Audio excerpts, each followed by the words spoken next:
Hello everyone, this is Saloni Jain and I'm gonna take the Prevention of Money Laundering Act 2002 in today's session. So it will be helpful for paper 4 and paper 6D as well. Format of paper 6D and let's continue. So on page number 5.2, let me explain you first what does money laundering means. Money laundering is a process by which illegal funds and assets are converted into legitimate funds and assets. In layman language, let me tell you what does it mean. In layman language, you can say we are converting black money into white money through using this process. It is very dangerous as it can erode a country, a nation's economy itself, and which will affect country as a whole a lot.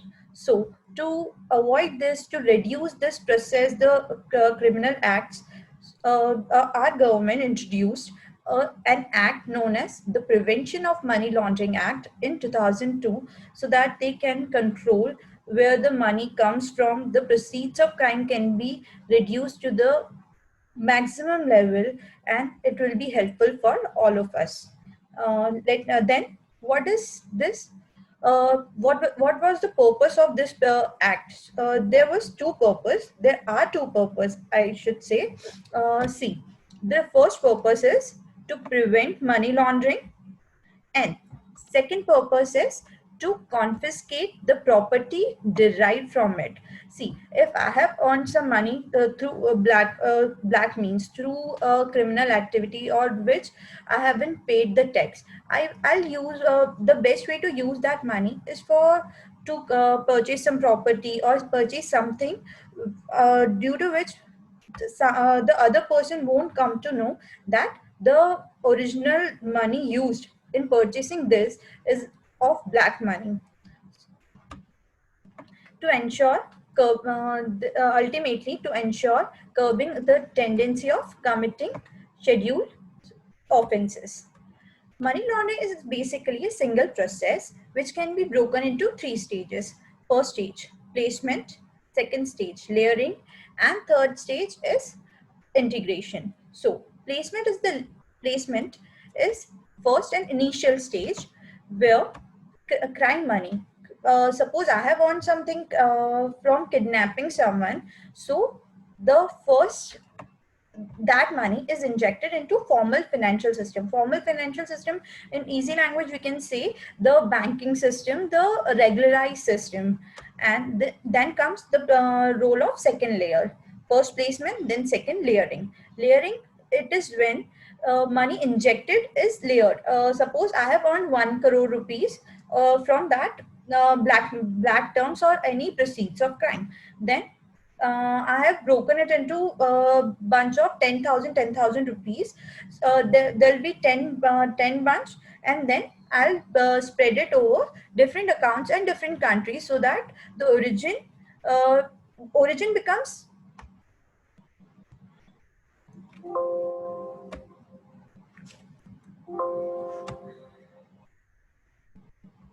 so that it becomes difficult to detect कि इसका exact origin कहाँ से था, ये money आया कहाँ से, गया कहाँ, सो दैट पूरा सिस्टम के अंदर रोटेट होके जब ये बाहर निकलेगा, so it will become a white money. It will remove all the stains it have, and it will become untainted money. Then comes the role of integration. What does integration means? It is the third and final stage जहाँ जो money इसके अंदर enter हुआ है वो ultimately ऐसे बाहर आएगा एज इफ कोई क्रिमिनल, इसका कोई एसोसिएशन क्राइम से है ही नहीं, so that it does not have any association with the crime.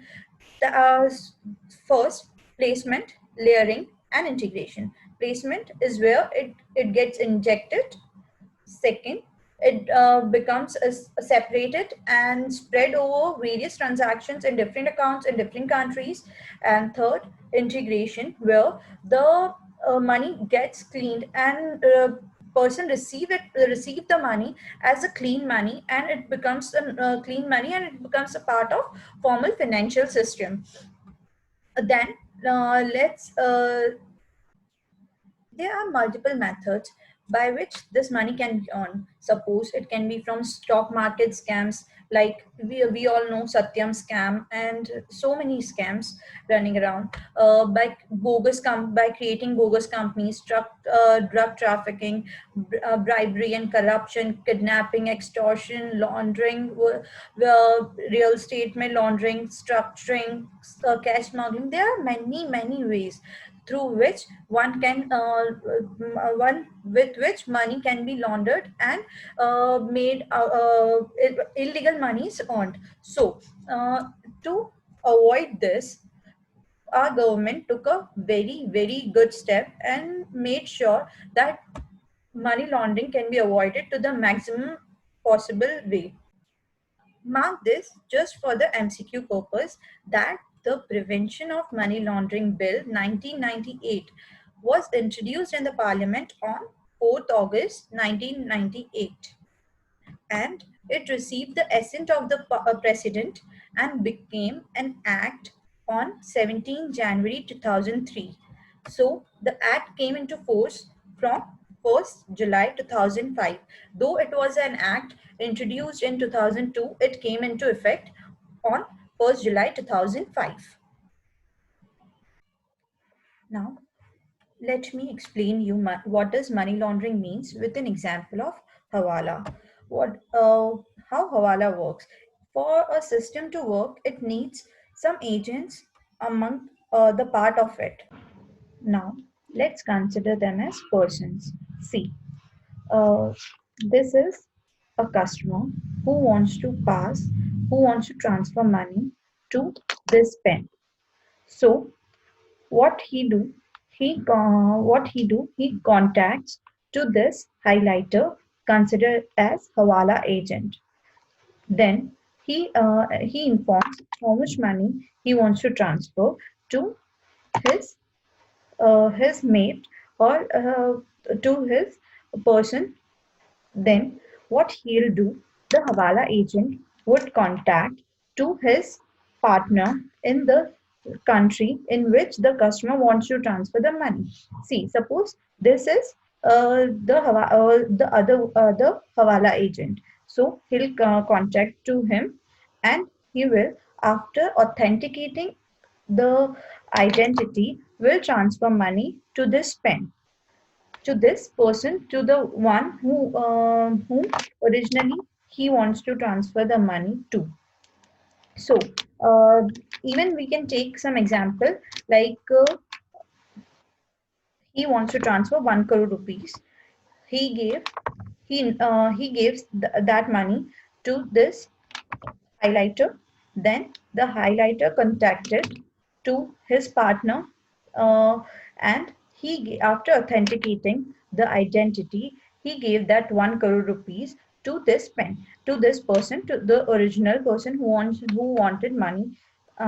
So इसमें इस अल्टीमेटली इन दोनों का क्या रोल था? इन दोनों का रोल ये था that for earning some huge amount of money, they would have charged high rate, which is not official rates, as prescribed by the banks, but it is way higher than that.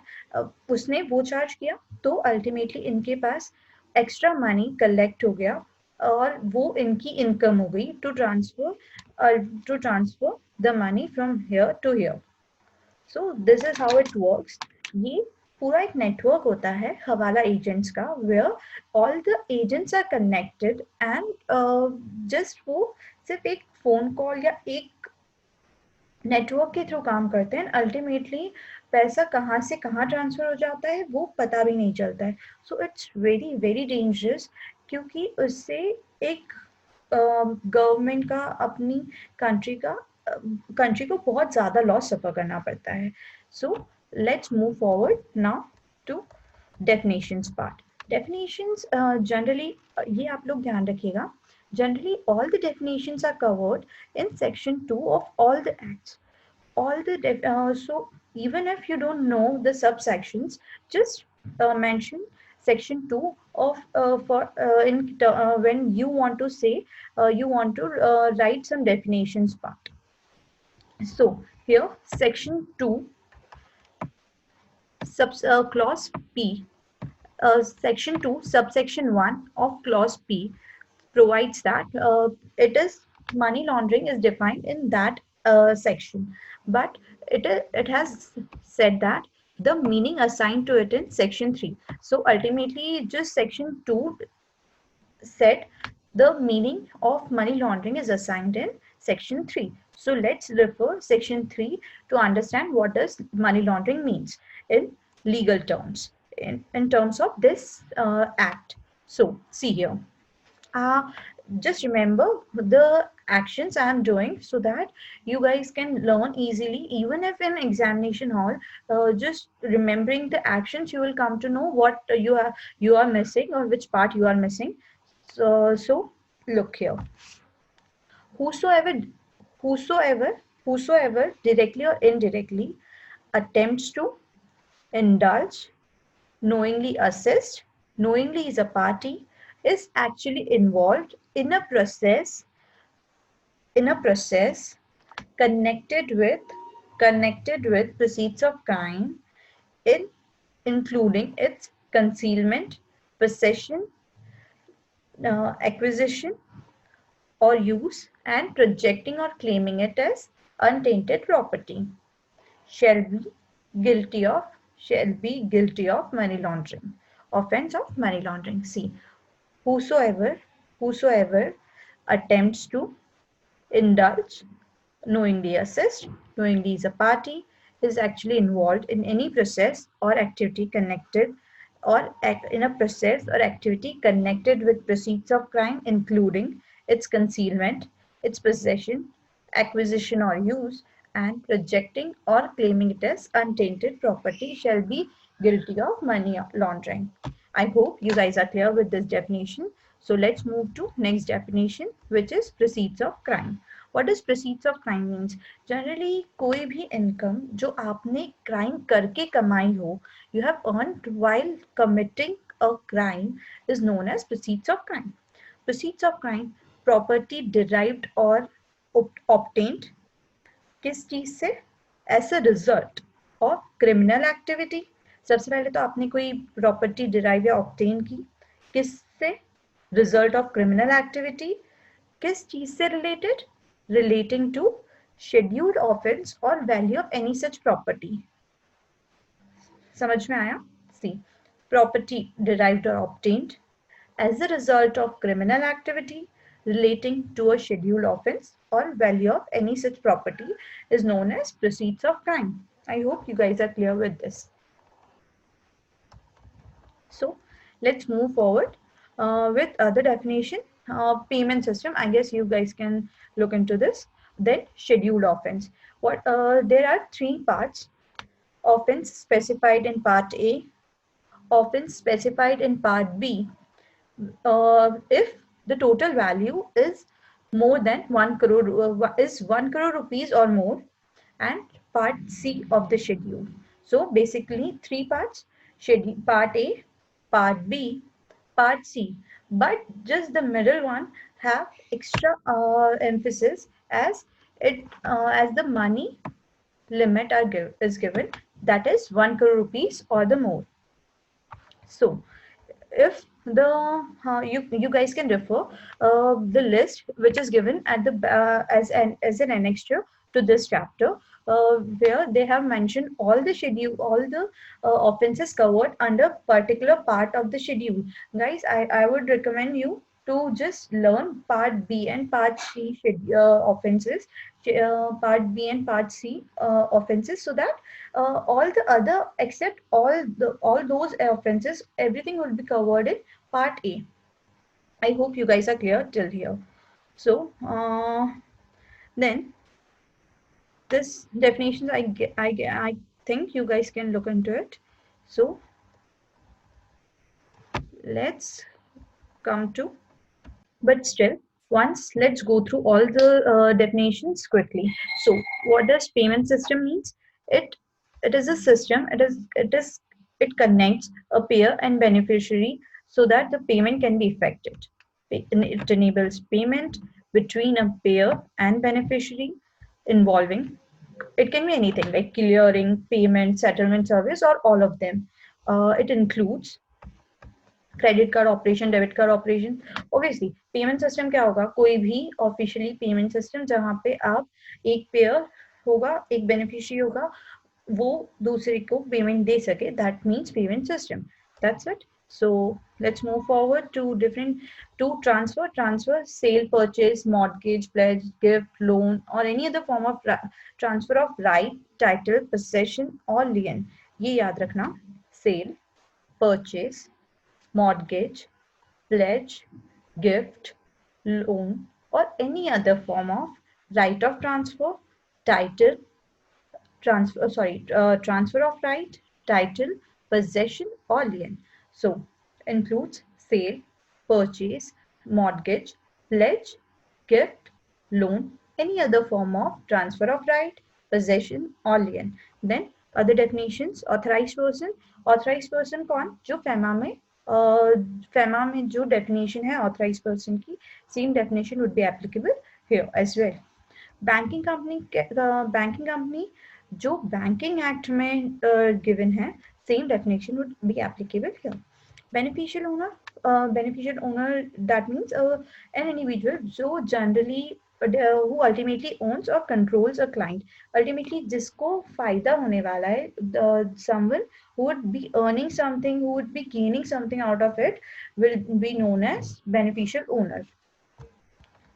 So then comes client, means who is engaged in financial transaction or activity with reporting entity. For this, we'll learn the definition of reporting activity later on. Client कोई भी हो सकता है. मेरे behalf में अगर कोई transaction हो रहा है तो आई विल बी क्लाइंट. या तो मैं खुद भी इन्वॉल्व हूँ किसी ट्रांजैक्शन में, then also I will be known as client. Then financial institution means जो RBI एक्ट में financial institute की definition है, same will include here, and plus some other, it would include some chit fund company, business finance institution, authorized person, payment system, non-banking financial company, and Department of Post. So just remember this. जो भी financial institutions आपको दिमाग में आते हैं, just write it down there. All of them will be covered under this definition. Then comes intermediary. Intermediate कौन होगा, जो ब्रोकर्स होते हैं सारे, जो मिडिल मैन होते हैं, जो किसी मेन कस्टमर और क्लाइंट को कनेक्ट करते हैं, मेन कस्टमर और फाइनेंशियल सिस्टम को कनेक्ट करते हैं, they will be known as intermediary. He can be a stock broker, sub broker, share transfer agent, or underwriter, anything. It can be a person, an association, intermediary, या कोई recognized stock exchange भी हो सकता है. So remember this. It can be a person, broker, association, intermediary, or any recognized stock exchange. Then let's come to investigation. What does investigation means? Investigation includes जितनी भी proceedings होगी, all the proceedings under this act conducted by the director. Director will be the person, the director of the reporting entity. I'll explain you what does reporting entity means in just 5 minutes and after 5 minutes. So then what does NBFC means? NBFC भी same जो RBI Act में defined है, it contains the same meaning here as well. Payment system operator. Payment system operator कौन होगा? A person who operates a payment system. Obviously payment system क्या था? जो एक payer और beneficiary को connect करता था. तो जो बंदा ये system operate कर रहा है, the person who is operating this whole system is known as payment system operator. Here, for the purpose of this, overseas principal means. Overseas principal means principal basically means who controls, owns or manages, be it directly or indirectly. क्या चीज manage करेगा? Activities or functions of payment system in India. So in case of a person, it means the individual residing outside India.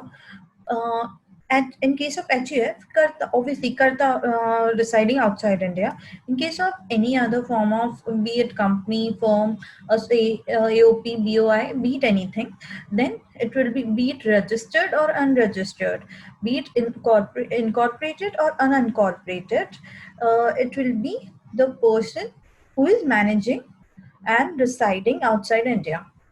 So then let's come to person's definition. Person definition is the same as we use in DT also. The 7 persons. So here, this one is important. Person carrying on designated business or profession. Designated business or profession means all the central government has notified some businesses as designated business or profession. See, a person carrying on activities for playing games, games of chance, be it any casino or any games of chance, the person will be included in this. Registered and sub-registered would be included. Real estate agent would be included. Dealer in precious metals, precious stones would be included. Person engaged in safekeeping and administration of cash. Obviously, if I'm managing the cash and managing the cash or something on behalf of other person, then I'll be known as designated business person carrying on designated business or profession or any other activities as may be notified by the central government. So then comes to records. If you are maintaining in a manual system, then manual books would be known as your records. If you are maintaining in the computer, then the data stored in computer will be known as your records. Reporting entity. This one is important. See, reporting entity would be one who reports to the director of PMLE, person designated in PMLA, reporting entity who would report as, obviously, if PMLA director won't come to you and search all of this your stuff and what transactions you have carried out, there should be a mediator, and the mediator is known as reporting entity here. Mediator would be banking company, because obviously money will rotate. Banking company will be having the track records where you have deposited the money, withdrawn the money, how much money you have withdrawn, all the stuff. Financial institution, intermediary, or person carrying on any designated business or profession. Obviously, listen, person जो भी designated business or profession कर रहा है उसमें बहुत high chances है. Suppose if I usually deal in a 10 lakh rupees or something like that, तो मेरा सिर्फ उतने का ही रिकॉर्ड रहेगा. तो बैंकिंग कंपनी अगर वहां तक का अगर मेरा ट्रांजैक्शन है तो they take it lightly. But अगर मेरा ट्रांजैक्शन उससे थोड़ा सा बड़ा, सपोज उससे अगर 1 करोड़ हो जाता है सडनली या 10 करोड़ हो जाता है सडनली, तो they would be asking question to me कि, or they would be intimating this thing to the director of the PMLA, so that they would come to know whether अगर ऐसा कोई मनी लॉन्ड्रिंग का case तो नहीं है, या कोई ऐसा चीज तो नहीं हुआ है जिससे ये चीज, जिससे मेरे अकाउंट में इतना एकदम से पैसा किस रीजन से है. They would investigate into the reasons behind the same. So let's continue then with value. The value means fair market value of any property. Nothing important in that. So we are done with section 2. Let's come to section 3 and section 4. Section 3 already means we had a definition of money laundering in section 3, so that is also we have covered. So section 4, it deals with punishment for money laundering. Obviously the punishment should be something very high so that we can reduce it to a level, so that people would be reluctant to do this activities and everything. So we'll bifurcate in the 2 ways. First, normal money laundering case. अगर normal money laundering case है तो उनका imprisonment क्या होगा? Minimum 3 years, maximum 7 years. Minimum 3, maximum 7. Minimum 3, maximum 7. But अगर offence किस related है? Narcotic drugs and psychotropic substance act से रिलेटेड, 1985 से रिलेटेड, तो इट वुड बी इसकी लिमिट बढ़ के हो जाएगी. मिनिमम सेम रहेगा, minimum 3 years, maximum would become 10 years. C, if normal bifurcate into normal case 3, 7, Narcotic Drugs and Psychotropic Act 1985, 3 and 10. I hope this tree became clear to you. 37310, 37310, normal case, and like Narcotic Drugs and Psychotropic Substance Act. So this part became clear to you. Then remember one thing. Fine will be same. Fine will be there's no limit on fine. PMLA director can impose fine as much as they want. There's no limit, no maximum, no minimum limits in both the cases. Both the cases, the limit will be as prescribed by the director. So let's move to then let's move to let's move forward and continue with other topics. So let's start with attachment, adjudication, and confiscation. What does attachment mean? Attachment means the ownership and right to use will be yours, but you'll be prohibited from transferring, conversion, disposition, or movement of property from and by an order. Until the further order comes, you can't take this four actions. Otherwise, you can you enjoy the right to use the property as well. Then adjudicating authority, we will cover it later. Then comes section 5, attachment of property involved in money laundering. See, where the director or any officer not below the rank of deputy director has reason to believe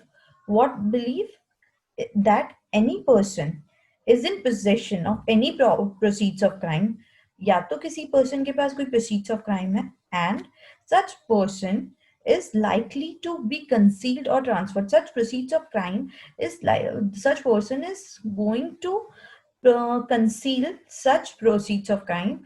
Then he may by order provisionally attach the property for maximum 180 days. How many days? For maximum 180 days.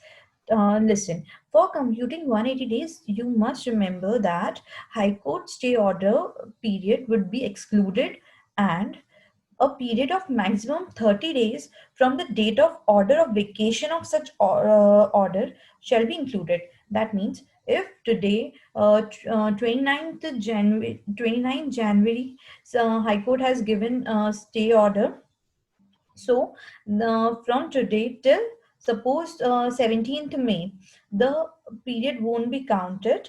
17 May, the High Court have released the order, has withdrawn the order, so that period won't be counted, but a period of maximum 30 days would be counted from would be included from the date of vacation from 17th May. 30 days would be included. So no order shall be made unless, remember this thing, unless the magistrate as per Code of Civil Procedure 1973 or complaint to the complaint has been filed before the magistrate or court. कोई भी confiscation नहीं हो सकता है कब तक, till कोई भी अटैचमेंट का ऑर्डर पास नहीं हो सकता है कब तक, या तो आपने अगर रिपोर्ट फॉरवर्ड नहीं की हो मैजिस्ट्रेट तक या कंप्लेंट फाइल नहीं की हो तब तक. सो आई गेस इतना पार्ट क्लियर है. Then see, the director or officer not below the rank of deputy director. इस चीज में ये सेक्शन 5 में याद रखिएगा, not below the deputy director से नीचे वाले पर्सन को ऑथराइजेशन नहीं है किसी चीज की. ये चीज write it down here. It's write it down near the section 5 itself. No authorization below to the person below the rank of deputy director. So it will be helpful for you. You don't have to remember in each point. See, we have done with this, and the conditions we have come here. Condition for attachment: a report has been forwarded, a complaint has been filed, or the similar report or complaint has been filed under the corresponding law of any other country. So let's move forward, provided further that, but if the requirement of report would not apply if the director or any other officer not below the rank of deputy director is of the opinion that if the property is not attached immediately, it will lead to any problem in the proceedings, or after some time, or in the whole proceedings. So if there's no problem, then just attach it. If you the first report, then attach. If there is a there, it seems there may become some problem, there may arise some problem, then after attach immediately. Then let's move forward. We have discussed this pair already. So here comes, listen. Now the second point says, as soon as you do attachment, immediately after attachment, forward a copy of the order to the adjudicating authority. Obviously, if you have attached what you have attached, all the material facts and all the facts you are having, or such order, you have to forward it to adjudicating authority to take further actions on that.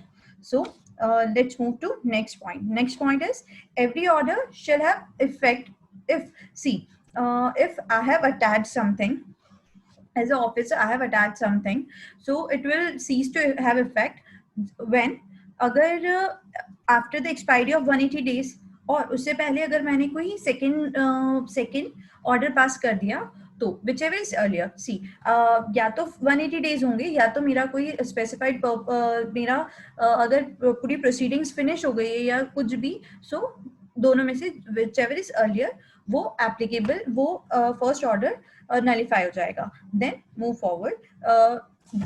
See, I have told you, enjoyment of movable property, you can enjoy movable property irrespective it is attached or not. Then if officer who provisionally attaches within 30 days file a complaint stating the factors before the, if someone attaches it provisionally, it should within a 30 days file the complaint, so that adjudicating authority know the fact behind all such attachments. So let's move forward to section 6. Section 6. What does section 6 says? Adjudicating authorities, composition and powers. Appointment of adjudicating authority. Central government appoints adjudicating authority. By what? By notification, and to it itself tells the powers and the authority, it only central government has the authority to appoint adjudicating authority. So composition क्या होगा? Chairperson and 2 members. 2 members में at least one member shall क्या होना चाहिए उसके पास knowledge, law, administration, finance और accountancy का. अब see, you can easily remember this. Group 1 के जो subjects होते हैं, law you have, finance, SFM you have, accountancy you have, and then accountancy as in FR you have, and administration we can replace it with audit. So आपको easy रहेगा याद करने के लिए. Eligibility क्या होनी चाहिए? At least district judge होना चाहिए, या तो member of Indian legal service, or a post in grade 1 of that service, either district judge in या इंडियन लीगल सर्विस, या उसकी उसमें पोस्ट 1 होनी चाहिए उसकी. फिर उसके पास इसके साथ साथ he should have knowledge in finance, accountancy, वही जो अपन ने ग्रुप 1 के सब्जेक्ट्स थे, एक्सेप्ट लॉ. लॉ में 2 कंडीशन देखेंगे. अगर उसके पास लॉ का नॉलेज है तो ठीक है, लॉ का नॉलेज नहीं है, फिनेंस, अकाउंटेंसी और एडमिनिस्ट्रेशन का नॉलेज है, तो we would there will be 2 options. Then next point, appointment of chairperson. Central government will appoint जो भी मेंबर सिलेक्ट हुए हैं उनमें से एक पर्सन को सेंट्रल गवर्नमेंट चेयरपर्सन अपॉइंट करेगी. What will be the jurisdiction? See jurisdiction कैसे होगा? वहां पे बेंचेस बनेंगी. बेंचेस कैसे? Either it can be of 1 member और 2 मेंबर्स, जो भी चेयरपर्सन को ठीक लगेगा उसके अकॉर्डिंग 1 person या 2 person की बेंचेस बनेंगी, and they will be taking decisions for in such matters. Then benches will sit at, कहाँ बैठेंगी? ये मार्क कर लीजिए आप लोग हाईलाइटर से, न्यू दिल्ली में. एंड देन इन कंसल्टेशन, और या तो फिर अगर न्यू दिल्ली नहीं पॉसिबल है तो in consultation with any other place central government के साथ कंसल्टेशन के सेंट्रल गवर्नमेंट एंड चेयरपर्सन के दोनों के कंसल्टेशन के साथ जो भी प्लेस डिसाइड होगी वहाँ. Then specify the areas within etch.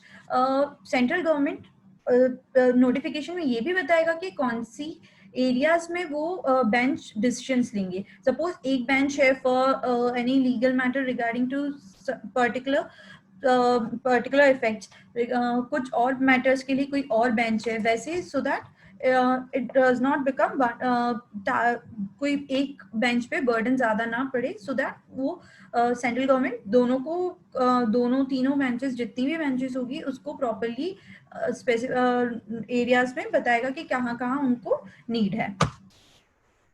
फिर ट्रांसफर ऑफ मेंबर.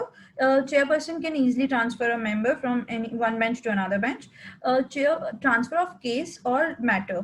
अब transfer of case और matter में कैसा है कि if at any stage अगर उसको लगता है कि एक मेंबर से हैंडल नहीं हो रहा है या ये बेंच से हैंडल नहीं हो रहा है, तो वो दूसरी बेंच को रेफर कर सकता है जो भी चेयरपर्सन को ठीक लगेगा वैसे.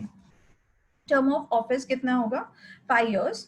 और शेल नॉट आफ्टर और मैक्सिमम एज लिमिट क्या होगी? 65 years. Guys, please mark this, 65 years. No chairperson or shall hold office after attainment of 65 years. Then payment of salary and allowances. Payment of salary and allowances जो भी decide होगी, जो भी central government prescribe करेगा वो होगी. Then filling of vacancies. Filling of vacancies कैसे? जो एक मेंबर अगर एब्सेंट है या कोई चेयरपर्सन एब्सेंट है तो member will continue his position until, जब तक वो मेंबर वापस नहीं आ जाता, until the member chairperson or the member returns and resign from office. Member or chairperson can resign by giving notice in writing, but इसकी condition है obviously अगर chairperson resign करेगा या member resign करता है, it should not affect the proceedings of government, so they have put a condition. He is permitted to central government either या तो उसकी place पे कोई और आ चुका है, his chair is replaced by someone else, or 3 months from the date of receipt of notice has been passed. दो condition, या तो कोई आ गया है, successor his chair is took care by some successor, और 3 months has been passed, या इस बीच में उसकी until the term of his expiry of his term, either उसका term period finish हो गया 5 years का, either उसका successor के लिए कोई और आ गया है, उसकी place पे कोई और आ चुका है already, या तो 3 months notice को हो चुके हैं. Whichever is earliest, तब तक he cannot resign. And from that day he can resign. From that day he is considered as resigned from his office. So कोई भी सेंट्रल गवर्नमेंट के सिवाय कोई भी चेयरपर्सन या मेंबर को रिमूव नहीं कर पाएगा.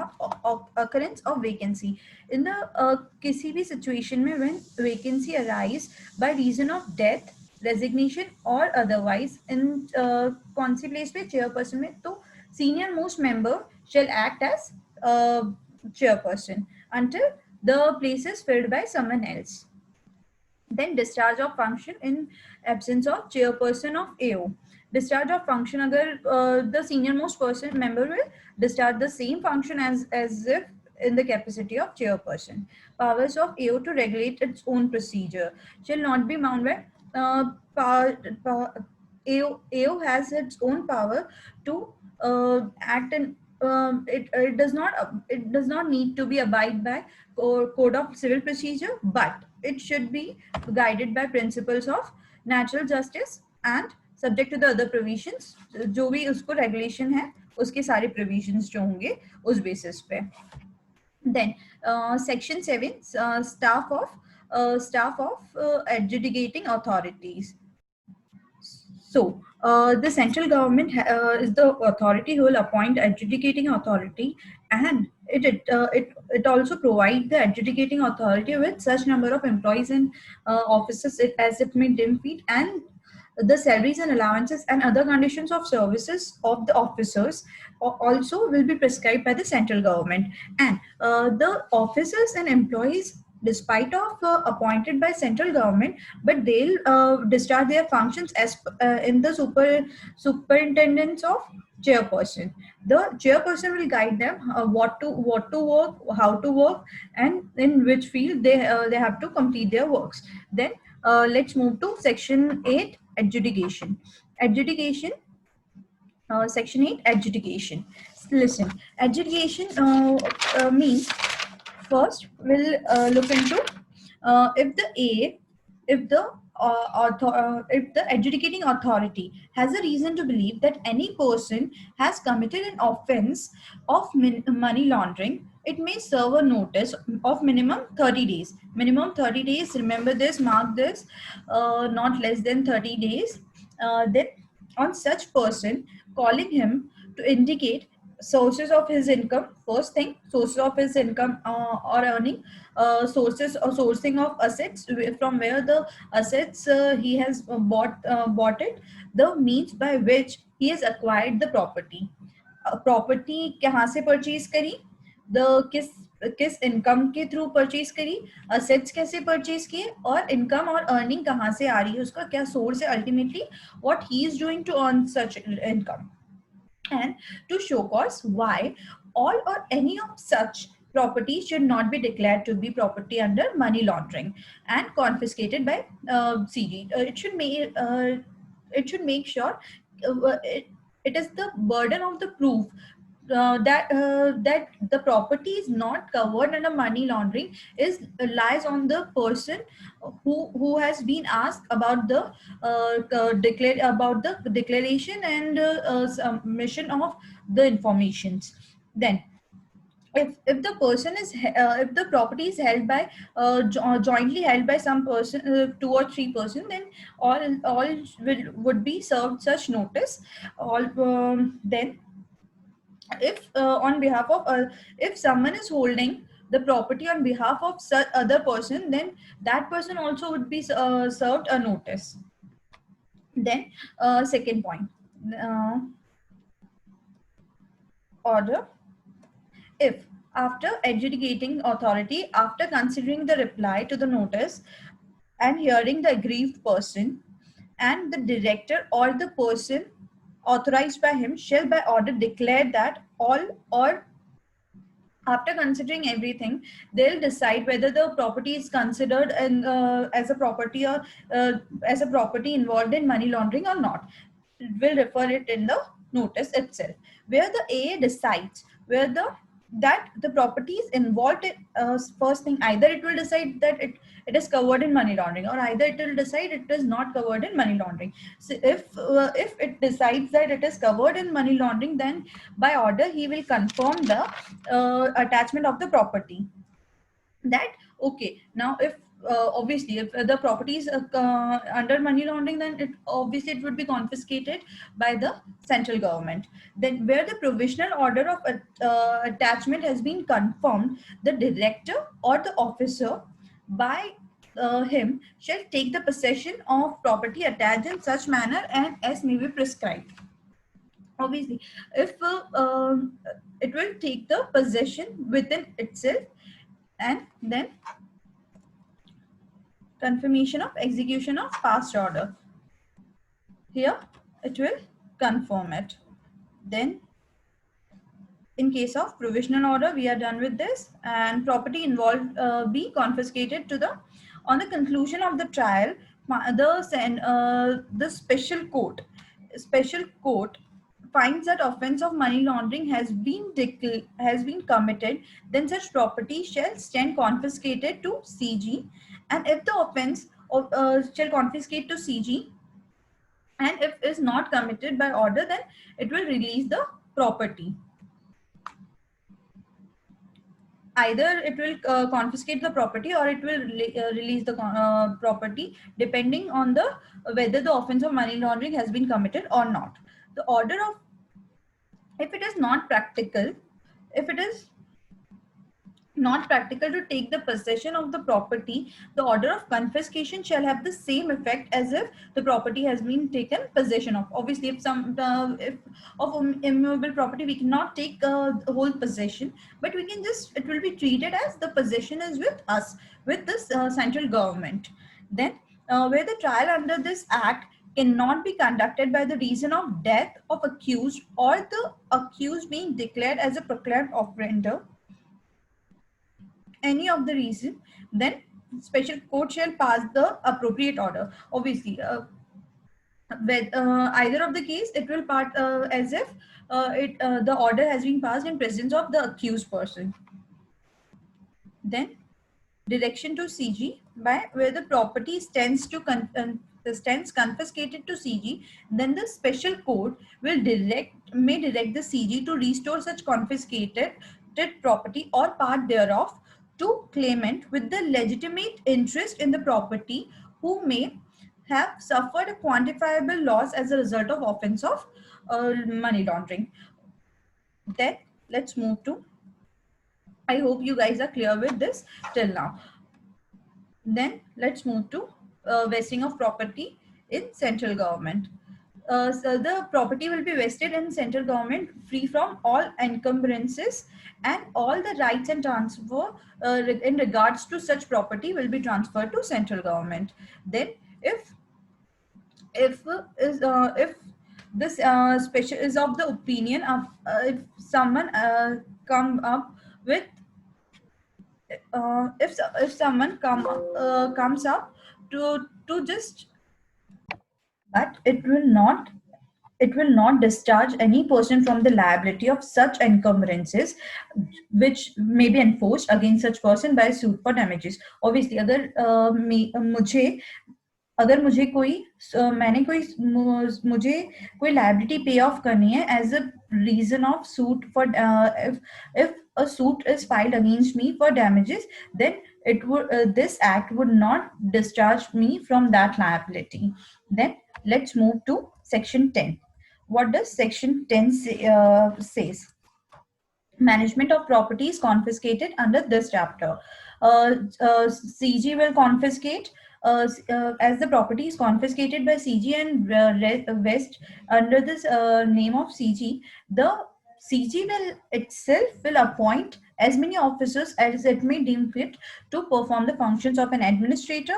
The administrator will manage the property and perform, take due care of all the stuff that and take all the measures as it may deem fit. Now, powers regarding summon and production of documents and evidence. Guys, this is a common answer. Just learn it here and try to reproduce it everywhere where the heading says power regarding summons and production of documents and evidence. Almost there are instances where this answer is common in around 3 to 4 chapters, even more than that. So just learn it here, learn once, and then just strike off this part from all the chapters, so that you just have to refer it once and you don't waste your time reading it again and again. See, what are the powers? The powers, adjudicating authority has the same powers as are vested in civil code. किसके under? Code of civil procedure 1908.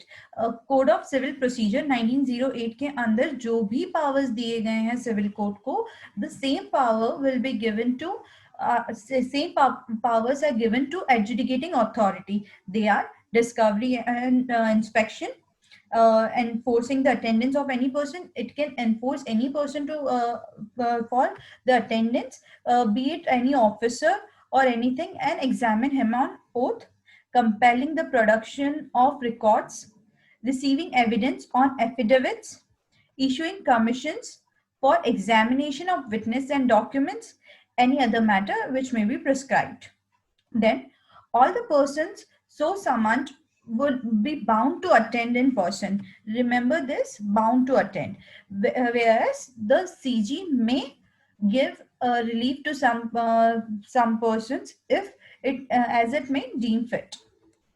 And then it will be deemed as judicial proceedings. Remember this. Mark this word, so that you don't have to read whole line. Then let's move to obligation of banking companies, financial institutions, and intermediaries. This is a important point. This market is important as there are so many points covered in under this. I hope you remember the definition of reporting entity. So what are the obligation of reporting entity? Here, see, first they have to maintain a record of all transactions. What record they will maintain? Nature and value of all transactions, series of transactions. Series of transactions took place in 1 month. Then they will take care of identify the beneficial. They will verify, they will furnish information specified above that the value, nature, and series of transactions to director in specified form. Then they'll verify the identity of the clients, that whether the client who is the actual beneficial owner behind the whole transaction, and the identity of the what is the identity of client, what he is dealing till now, and whether there's significant change in his dealings, and maintain records of all whatever KYC they have done, all the records of documents evidencing their identity, they will maintain all of it. Then see here, transactions, clients, and then maintenance of records. Then we will move to confidentiality. Obviously it should be kept confidential, and only if asked under any law, then they have to furnish it. Maintenance of records for period of 5 years, they have to maintain the records. And then um, either of the transaction 5 years from the date of transaction between client and reporting entity, or 5 years from after the business relationship is ended. Suppose I have made a transaction on suppose 28th July. Then 5 years from now, 28th July 2020, so till 27th July 2025, it should be maintained. Or I have seized, I have closed my account with the bank itself, or I have ended the business relationship, any of the matter. Then 5 years from that, whichever is later, either I have ended the business relationship, or I have closed the account itself. Then central government may exempt any from any obligation. Then access to information.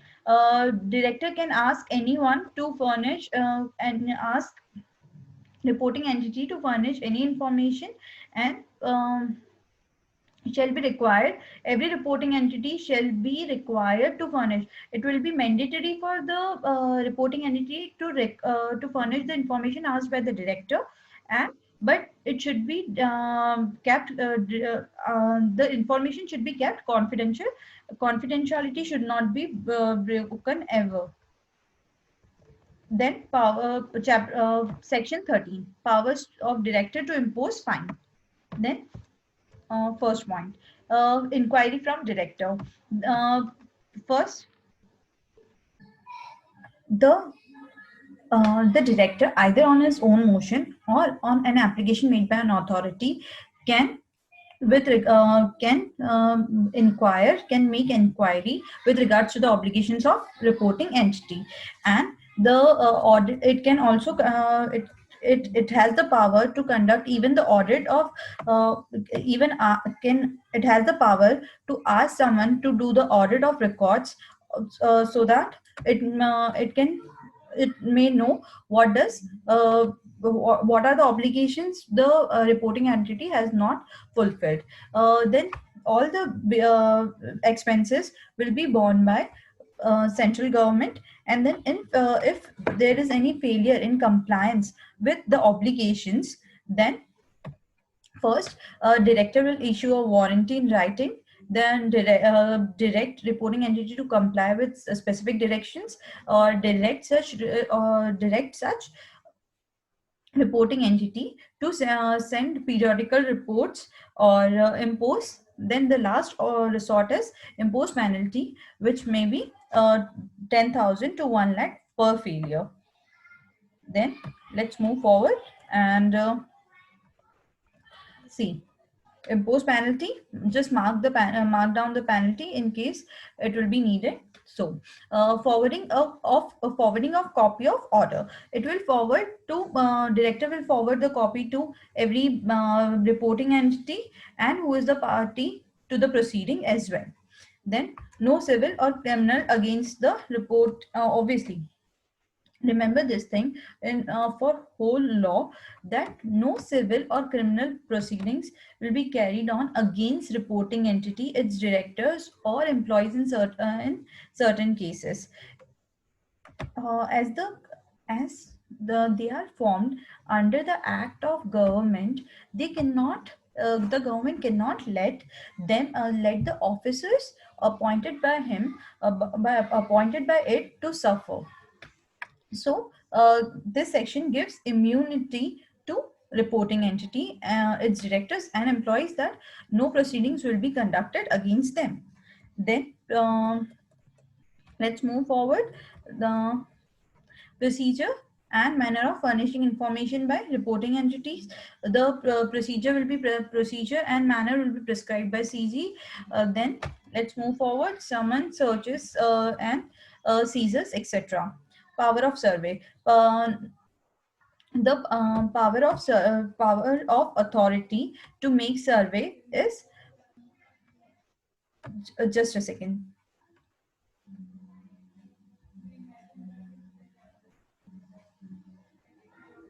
The authority may enter any place within the limits of the area assigned to him, and the proprietor or employee or any other person whose place is the whose place it as, and the at any time or attending in any manner or helping him, will make sure that the authority is not interrupted between inspect such records inspecting such records and checking or verify. It would facilitate to the authority to inspect such records, check or verify the proceeds of crime and any other furnish information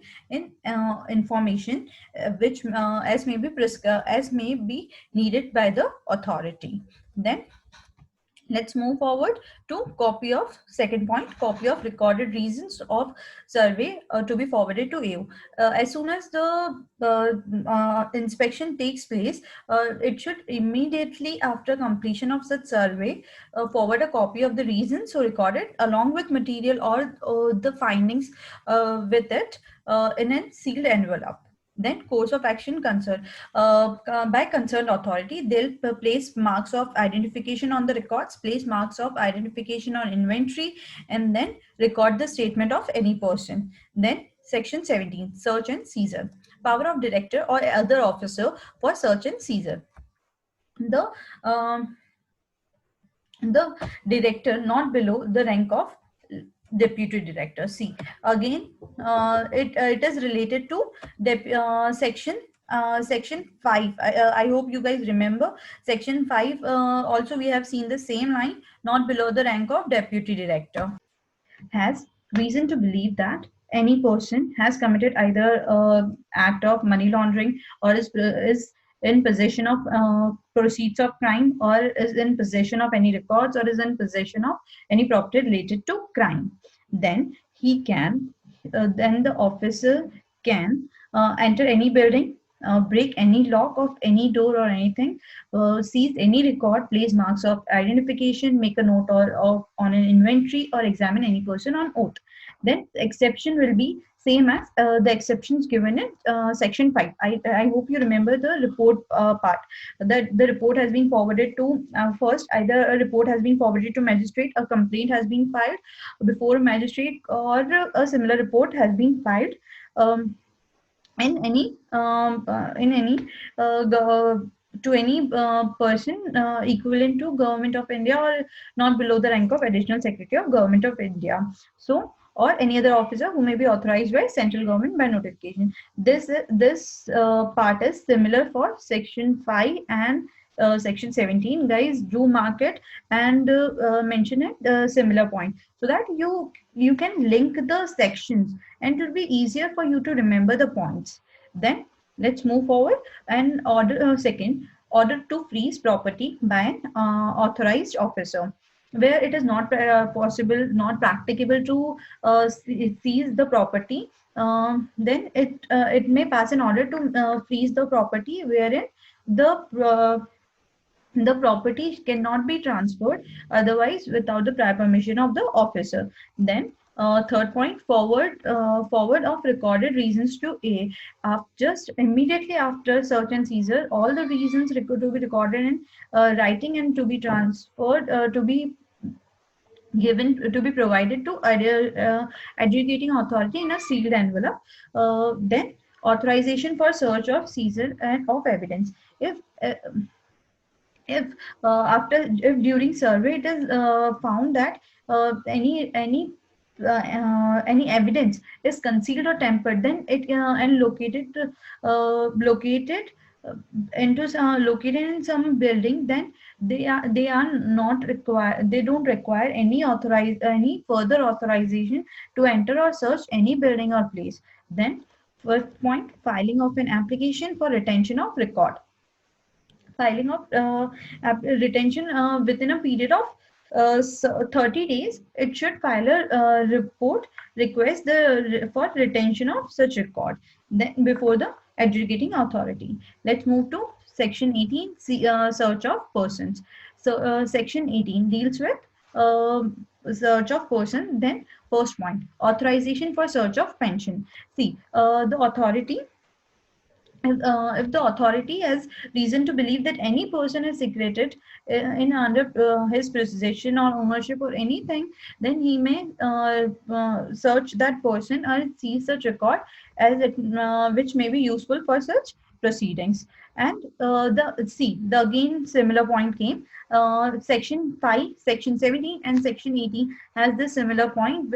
C, the whole point is similar. A report has been forwarded before first point before the magistrate and the similar report. So just cut it down so that you don't have to refer it again. Then forward a copy of records of seizure, search and seizure to A. Obviously, we have before also we have seen this. Immediately after search and seizure, it should forward a copy of reasons so recorded with the material facts and possessions and to the adjudicating authority in a sealed envelope. Then presentation of person within 24 hours. The authority where they have searched any person, if such persons should be presented before magistrate within 24 hours. The 24 hours, the time should exclude the time of traveling between commutation time should be excluded. Then period of detention of person. Any person shall not be detained for more than 24 hours without the after presenting him to the magistrate. Then discharge of person in absence of reasonable ground for search. The If no evidence has been found against him, then he should be discharged immediately. Then witness to attend the search. Before making the search, the authority shall call at least 2 or more persons to attend and witness the search. Obviously, if someone is coming into my house, I should. What if the authority may carry something and put it in my house and claim it as an illegal money or something like that? So two or more independent persons should attend and witness the search so that it should be more transparent search and survey. Then presentation of list of recorder property seat. The property authority shall prepare a list what has found, what all things the authority has found during the search or seizure. Then no female shall be searched by anyone except a female. Then reading of statement. The shall record the statement of the person present over the place where the search or seizure has been took place. Then filing of an application for retention of record. If the authority feels that they need a record for more than period of 30 days, then they'll request the adjudicating authority regarding the retention of such records. Then let's move to next section, section 19, power to arrest. Director or deputy director or assistant or any other officer on behalf of central government, if he has the reason to believe that the person is guilty of an offense punishable under this act, means punishable under Money Laundering Act, then he can arrest him, informing him the grounds of his arrest. Forwarding copy of the order to A. Just immediately after arrest, he should the reasons of the copy of the order shall be passed to adjudicating authority in a sealed envelope. Even this is a similar point. Just mark it out, mark all the similar points so that you could link easily and you could remember more. Suppose just prepare some common answers so that you don't have to prepare, you don't have to remember much. You just know, okay, this point is common, so I just have to learn this two different points in this particular section. Just use this technique. Even it is very important and it is very helpful, as in paper 4 you just have to grab up everything, and in paper 6G you just have to paper 4 you have to mark up everything, and in paper 6 you have to search for everything. If something you know that it is common, it will be easy for you to locate and to relate the sections. So just keep this in mind. Then presenting of arrested person before competent authority. The person shall be presented within 25 hours to before special court or judicial magistrate or metropolitan magistrate, as the case may be, having such jurisdiction. Retention of property. Then time period for retention of property. The property can be retained not more than, not exceeding 180 days. Keep this in mind. Every property can be retained for not more than maximum it can be retained for 180 days from the day it has seized or frozen. Okay, forwarding the copy. This came that immediately after such retention, it should forward a copy to adjudicating in a sealed envelope. Then return of property. On the expiry of the period, the property shall be returned to the person to whom the property belongs, unless if the adjudicating authority permits for continuation of such retention beyond that period. Then retention of property beyond that period only uh, if some, due to some rare conditions, if adjudicating authority satisfy himself that it is the required for that the property is prima facie involved in money laundering, then only it will allow to retain it for further period. Release of property. After the order of confiscation has been passed, the adjudicating authority shall direct the release of all property other than the property involved in Money Laundering Act. Then withholding of released property. The released property, the director may withhold the release of any property for a period of 90 days from the receipt of such order, if he is of the belief that it is relevant for the appeal proceedings under this act. Then let's move to retention of records, section 21. Time period for retention of records. The time period is again same, 180 days. Then person may obtain copies of records. Then if in case the person will be needing the copy of record, the authority shall allow the person to take such copy of records. Then return of records. On the expiry of such period, the records should be returned, and if only if adjudicating authority allows such retention for further period, then only it should be kept within the authority, within the possession of authority. Then retention of records beyond the period. Then the same point, if adjudicating authority satisfy himself that the records are required for the purpose of adjudication, then only it will allow to continue the retention for beyond that period. Then release of records. After passing an order of adjudication, the adjudicating authority shall direct the release of orders. Then withhold release of orders for again for a period of 90 days from the receipt of order. Listen, for section 19, section 20 and 21 are very similar. Just mark it out, whichever point you find different, and just refer it like that way. Here it is retention of property, and the other one is section 21 is retention of records. Almost all the points are similar. Just cut it out and write against section 20 that similar points in section 21 as well, retention of records. So it will be easy and helpful for you guys. Then let's move to section 22, presumption as to records or property in certain cases. What is presumed? That any records or property found at the place found during a survey or a search belongs to such person. All the contents of such records are true, and the signature and anything which purport to be in writing of any particular person has been signed, assumed to be signed by that person itself. So this is one assumption, where any if the records have been received from any place outside India, duly authenticated by such authority, that it will be presumed that the signature belongs to such record, belongs to such person itself, that the evidence, the document is evidence on, if such is otherwise admissible, as it will be an as a part of evidence itself. So let's move to section 23, presumption in interconnected transactions. See,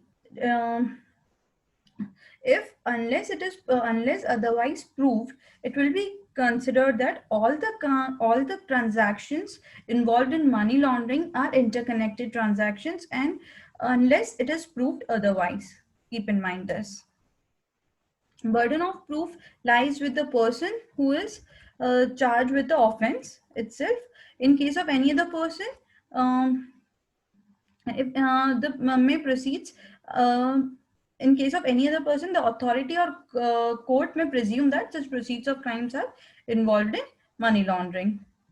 Then appellate tribunal. See, the hierarchy is usually Supreme Court, High Court, and likewise. But in specifically Money Laundering Act, the hierarchy is High Court, then Special Court, then Appellate Tribunal, then Adjudicating Authority. Keep in mind, High Court, Special Court, Appellate Tribunal, and Adjudicating Authority.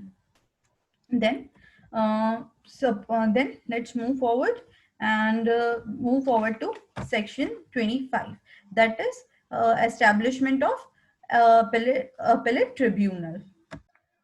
Just mark it out that this appellate tribunal is constituted under this smugglers, mark here, smugglers, foreign exchange manipulators for feature of Property Act 1976.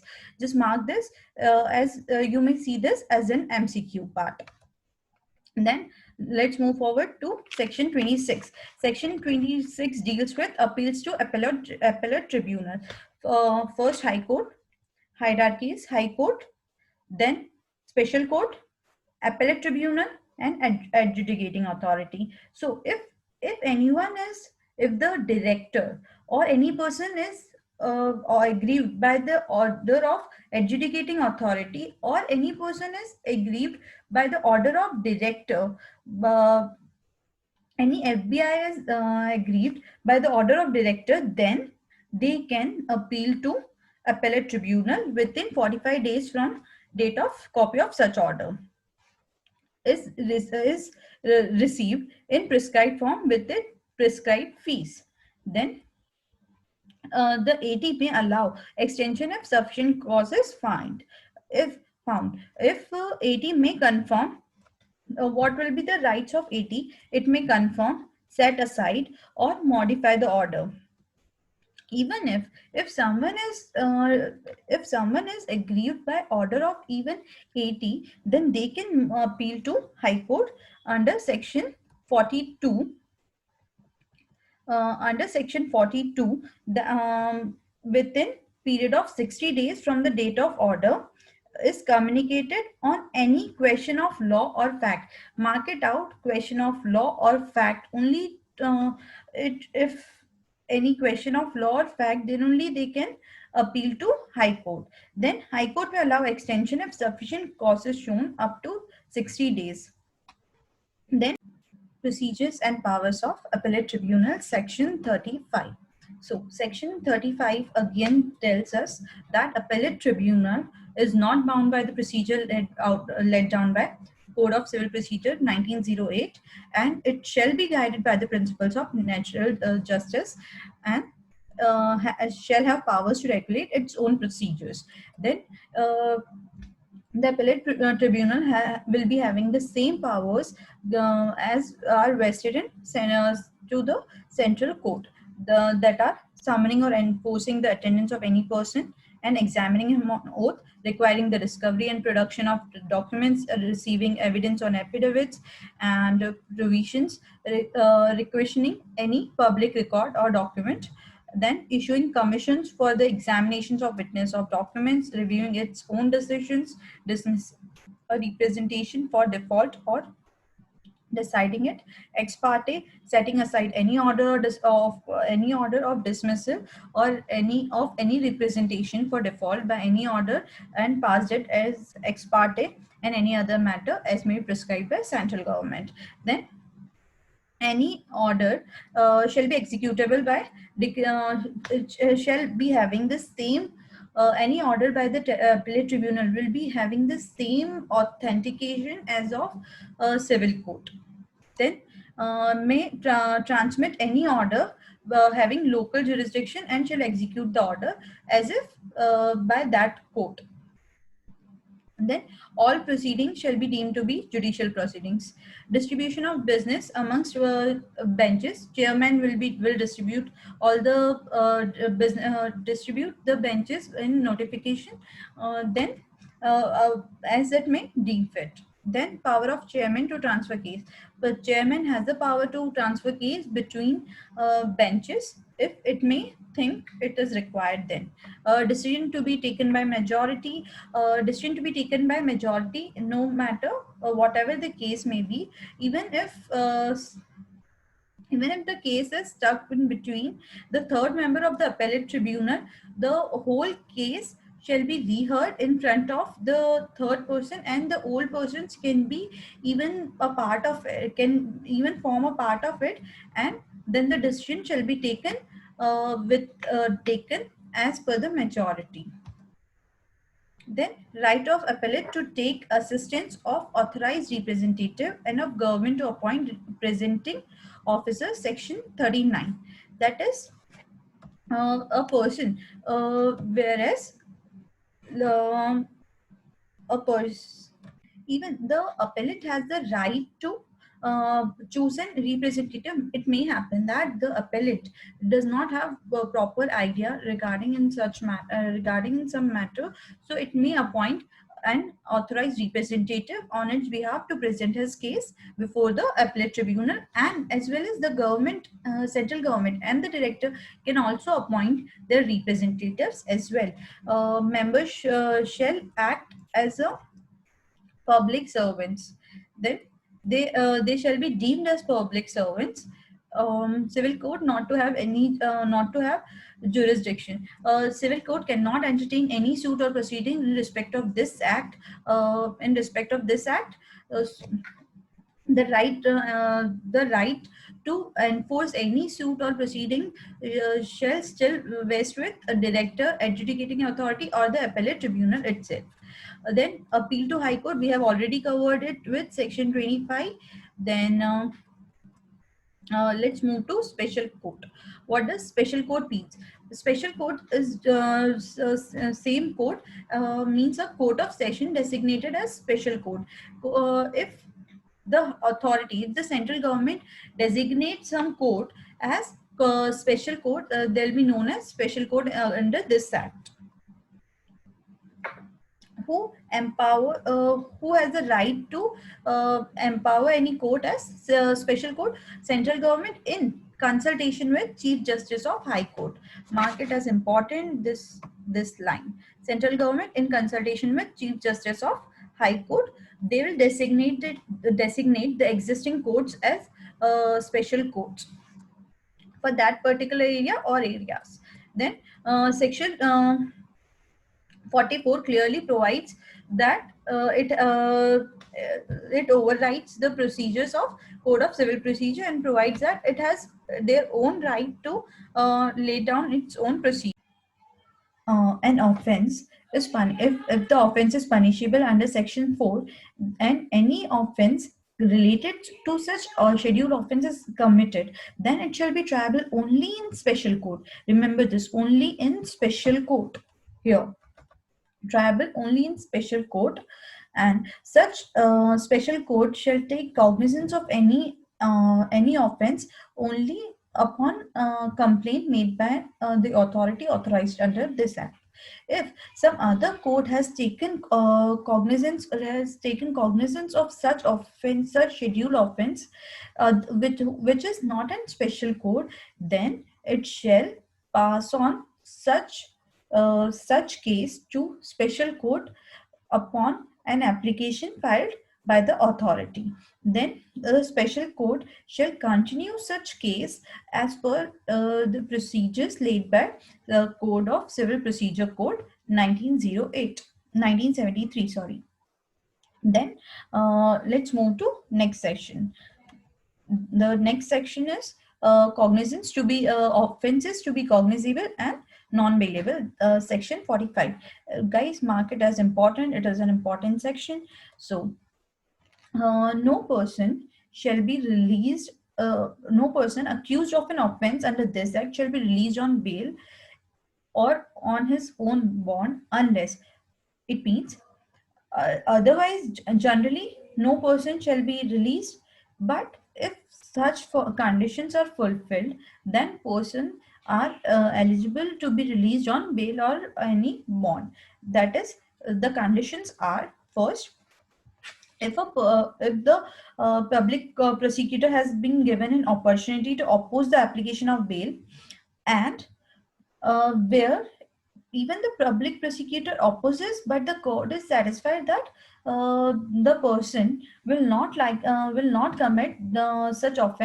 commit any offense while on bail. Or if this is one condition, if the public prosecutor has been given opportunity and ultimately the court is satisfied that no offense will be committed, then the bail can be granted. Or the second condition, that if a person is less than age of 16 years, or a woman, or in case of sick or infirm, or is accused or co-accused with a total money of 1 lakh, with a sum less than 1 crore rupees, the special court may release them on bail. Then the special court shall not entertain an offense unless a complaint is in writing is made by the director or the officer of CG or SG. Then let's move forward in this. Then application of Code of Civil Procedure 1973 to proceedings before special court. Then here it means that the provisions of Code of Civil Procedure shall apply to the proceedings, and the special court which is conducting the proceedings will be deemed to be court of session, and the person conducting such prosecution shall be considered as public prosecutor. Then there is a limitation that shall not be qualified to be appointed as a public prosecutor if the person is not in practice as an advocate for less than 7 years. Then every this is okay, you don't need to consider this. Then reciprocal arrangement for assistance in certain matters. Even this part is very important for your exam point of view. Just listen very carefully. What does corresponding law means? Law means in any corresponding to, suppose India में कोई act है, foreign country में भी कोई उनका particularly कोई law होगा, if जो इसके प्रोविजंस हैं, अपने जो मनी लॉन्ड्रिंग एक्ट के प्रोविजंस है वो सेम टू सेम या सिमिलर प्रोविजंस उनके लॉ में अगर करस्पॉन्ड करते हैं, then that means corresponding law. It means for us, in India we have money laundering act, or in similar way, if suppose in America, if in America they also have some act, then it will be known as corresponding law. Offense of cross border implication. What does that mean? Offense of cross border implication means any conduct, suppose अगर India में कोई offence किया है and proceeds, offence कौन सा, schedule offence, I hope you remember part A, part B, part C. Part B में 1 crore की limit. सो अगर कोई ऑफेंस किया and the proceeds of crime has been transferred outside India, so it will be considered as offense of cross border implication. या तो अगर कोई offence outside India किया है,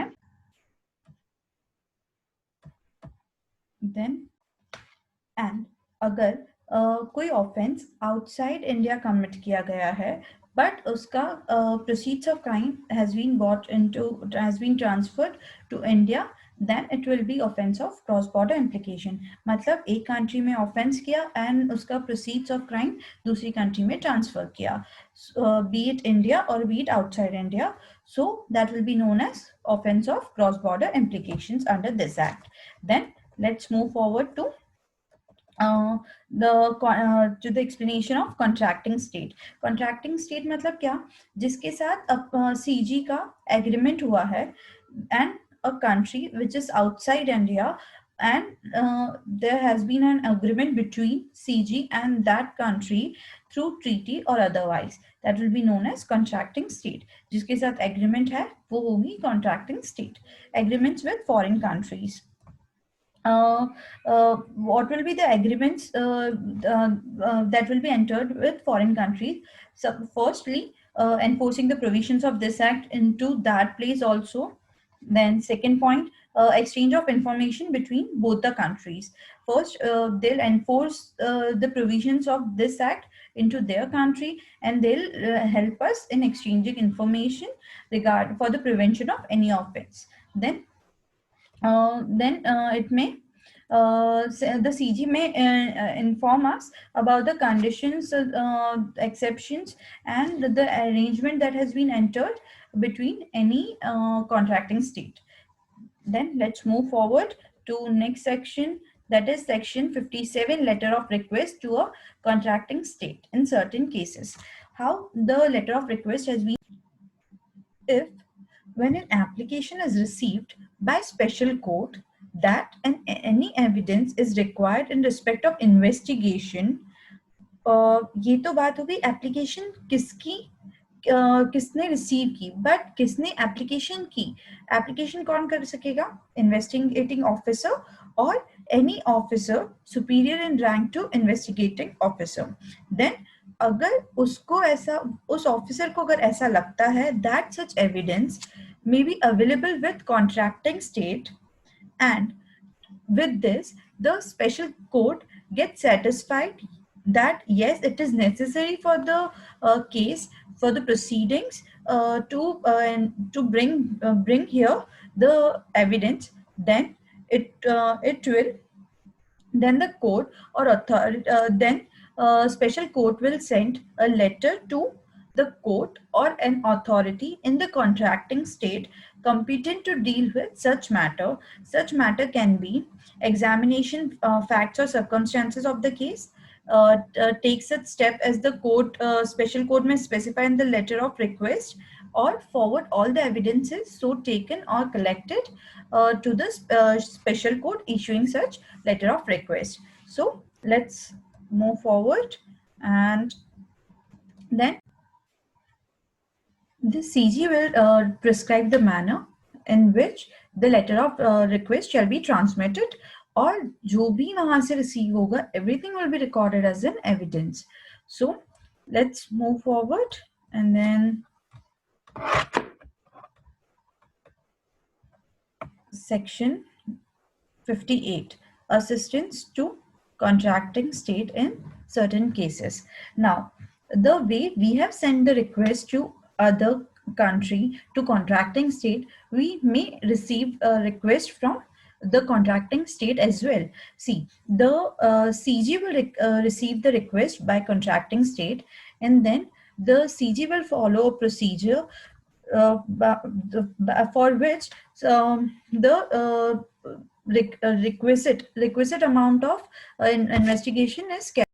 Section 58A, special court to release the property, where on conclusion of any trial in corresponding law, under the corresponding law of any other country, it is concluded that the property in India is not involved in money laundering, then the concerned person or the director will file an application to special court, and special court upon receiving such application shall release the property. Then let's move to letter of request of contracting state or authority for confiscation of release of property. Then again, similarly, the same way, even we can receive a letter of request from contracting state as well, when can that to release the property to CG. It will be reported to CG. Then CG will ask director to move an application before the special court, and special court shall pass appropriate orders regarding release of such property, or in case of confiscation, then confiscation of such property. Where the trial has not been able to conduct due to the reason of death of the accused being declared proclaimed offender, or any other reason having commenced but could not able to conclude, then the special court shall pass appropriate order as it may deem fit. Then let's move to reciprocal arrangement for process and assistance for transfer of accused person, section 59, where in relation to where a special court desires that a summon of an accused, warrant for the arrest of accused, summon of any other person requiring him to arrest, or a search warrant issued by it shall desires that the all of or any or all of them to be executed in a contracting state, then they can forward it in duplicate form to the contracting state, or the same if the people from contracting state wants the same from us, then we shall forward it. We shall inquire it among our local jurisdiction and execute such orders. Then let's move to next section. We are done with section 58, 59, and then section 60, attachment seizure of property in contracting state. It's just again a procedural part. See, where the director has made an order for attachment of any property under section 5. This part is basically just the summary of what we have discussed till now. First, if the director, if from our country, the order in our country, the order is passed, then it shall be executed in contracting state. If the letter of request has been received from the contracting state, then it will be executed in India. If on the closure, based on the conclusion reached, either the property will be confiscated or either the property will be released, be it in India or in contracting state. Then director, on receipt of letter of request, shall take all necessary steps to for tracing and identifying the property. Steps may include inquiry, investigation, survey in respect of everything specified in everything is specified in the letter of request.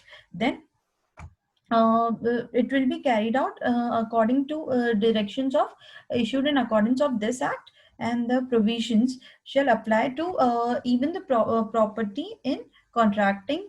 Provisions of this act shall apply to the property in contracting state as well. When any property is confiscated as a result of execution, ultimately the proceedings leading to either will lead to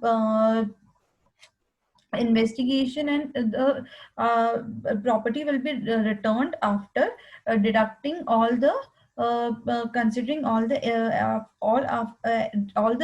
reasonable expenses have been paid off. Then let's move to section 61. Whether the letter of we have sent the letter of request or we have received a letter of request, everything, the form and manner will be described by central government by notification. Then let's move to recovery of fine or penalty. Punishment for vexation search. See, vexation search. First thing, for vexatious search means fake search. If someone has given us fake news, then penalty would be up to 50,000 or imprisonment of 2 years or both. Then if someone has given us false information or failure to give information, then the penalty would be 50,000 or imprisonment of 2 years or both. In both the cases, the penalty is same. So just mark it out so that you just have to remember one penalty, and you'd be able to connect two sections at the same time. Then if the person refuses to answer any question put to him, or refuses to sign any statement made by him, or fails to produce books of accounts or further documents asked, or attend the proceedings, then the penalty would be minimum 500 to maximum 10,000 for each default or failure. Plus, he'll be given opportunity of being heard for the reason why he has been unable to answer. If he intentionally disobeyed the direction, then section 174 of Indian Penal Code would also apply to him. Then recovery of fine or penalty. If the recovery shall take place if the fine or penalty is not paid within 6 months, then the officer or the director or officer authorized by him will have the same power of tax recovery officer, which has of Indian Income Tax Act in 1961. Then let's continue with cognizance of offense. No court shall take cognizance without the previous sanction of central government in under section 62 or section 63. Then will either give sanction to or refuse to give sanction within 90 days, central government. Then Code of Civil Procedure, it's the provision, unless it is inconsistent with the provisions of this act, Code of Civil Procedure provisions will apply. Then miscellaneous part, disclosure of information. All the information should be disclosed to the director. All the information asked by the director should be where the director or any other authority, either by general or by special order, furnished to any particular officer, authority, or body performing any functions, seeking them information, they are liable to the director or authority to furnish such information. And if during their the director and other authority, if during their investigation or survey or something, if they found something relevant, and they found that some other law is contravened out of it, then it is their responsibility to inform such other body, the concerned body, to so that they can take particular actions against the person. Then let's move to next point. If then concerned agency for necessary action.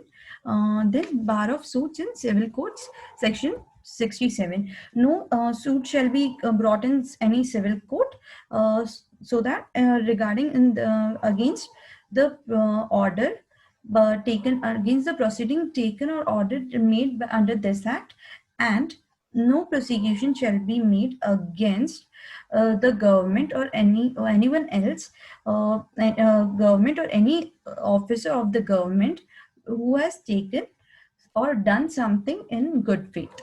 Then notice not to be invalid on certain grounds. If just on the basis of a mistake, defect or omission, any notice under this act or any document under this act shall not be considered invalid merely by these reasons.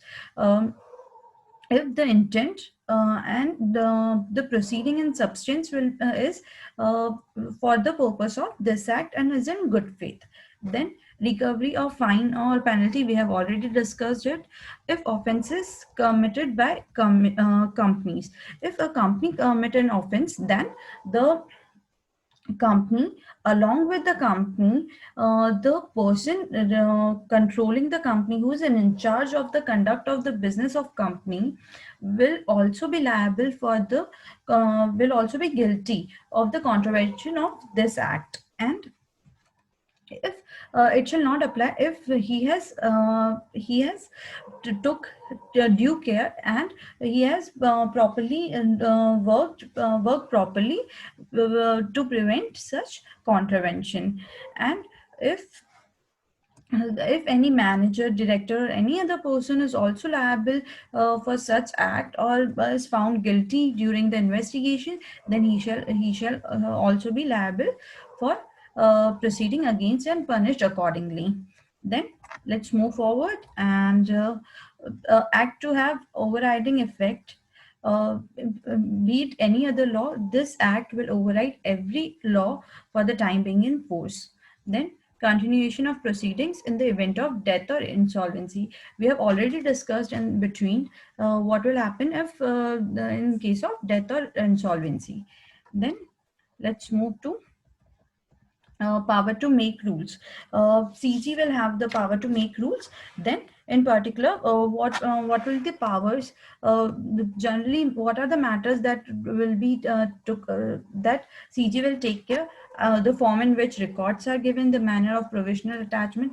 There are around 20 to 25, more than that number of items. Just mug up 5 to 8 items so that you can easily write this. You just go through this once. BHC, the form in which records referred, the manner in which provisional attachment is done of property, matters in respect of experience, matter in respect of order and material, salary, allowances, and all other conditions of members of adjudicating authority, salary and of other terms and conditions of service of employees and officers of adjudicating officer authority, manner of seizing. Just go through this. You'll easily be able to understand, and just mug up 5 to 8 points. That would be that would suffice the purpose.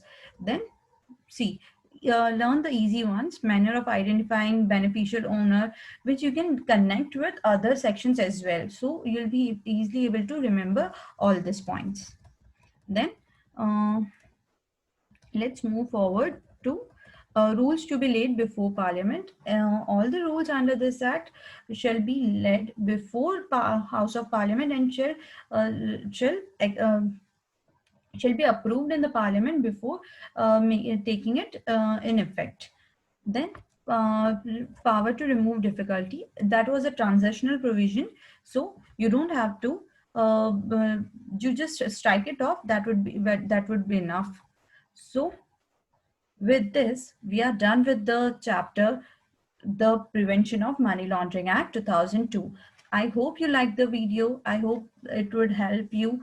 And that was a sincere effort from my side, that I have tried to cover every single detail, so that you don't have to study or go through all the pages, and just I have tried to cover it in 2 hours, so that if you once listen this video, you'll be able to easily understand all the concepts of this chapter, and it will be helpful for you in law and in paper 6D economic law as well. Thank you so much, Ravi sir, for giving me such an amazing opportunity.